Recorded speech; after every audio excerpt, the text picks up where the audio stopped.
गोंय राज्याचे मुख्यमंत्री डॉ. प्रमोद सावंत हांणी महालक्ष्मी ह्या त्यांच्या शासकीय निवासस्थानाचेर विद्यार्थ्यां खातीर किलबिल कार्यपुस्तिका म्हळ्यार वर्कबूक आनी पालकांक भुरग्यांचो अभ्यास घेवपा खातीर तरंग ही राष्ट्रीय शिक्षण धोरण 2020 खाला गोवा समग्र शिक्षा आनी निपुण भारताच्या जोड पालवान तयार केल्ली शिक्षणीक साहित्याची पुस्तिका जारी केली। ह्या वेळार शिक्षण सचिव प्रसाद लोलयेकर, राज्य शैक्षणिक संशोधन आनी प्रशिक्षण मंडळाच्यो संचालक मेघना शेटगांवकर, शिक्षण संचालक शैलेश जिंगडे आनी हेर मानेस्त हजर आशिल्ले। अंदू राज्याक गोंय मुक्ती दिसा मेरेन 100% साक्षर अशें जाहीर करपाची मोख सरकारान दवरला आनी प्रशिक्षीत शिक्षक तशेंच उदरगत मुळाव्या शिक्षणीक साधन सुविधा वरवीं आमी ही मोख नक्कीच साध्य करतले अशी म्हाका खात्री आसा अशें मुख्यमंत्री डॉ. प्रमोद सावंत हांणी ह्या वेळार उलयतना सांगलें। तो आमी पळयता की एक्चुअली न्यू इंडिया लिटरसी हाच्या अंतर्गत 100% लिटरेट स्टेट हे आमकां डिक्लेअर करपाचें आसा। गोंय राज्य हे 100% साक्षर आसा हे आमी येता ते 19 डिसेंबर 2024 पर्यंत डिक्लेअर करपा खातीर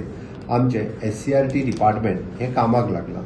इन शॉर्ट आमी आतां पर्यंत जे काम हे आमचे SCRT डिपार्टमेंटात केले, हांच्यांनी म्हणजे केपें, काणकोण आनी सांगे हे 3 तालुके सोडून उरलेल्या सगळ्या तालुक्यांतले इलिटरेट लोकांक आमी सोदून काडले, तांकां आमी ट्रेनिंग दिली आनी तांकां आमी परिक्षेकूय बसयता। अशें न्ही की गोंयांत एकूय मनीस हो असाक्षर उरचो न्ही, सगळे साक्षर जावचे हाज्या खातीर प्रयत्न आसा।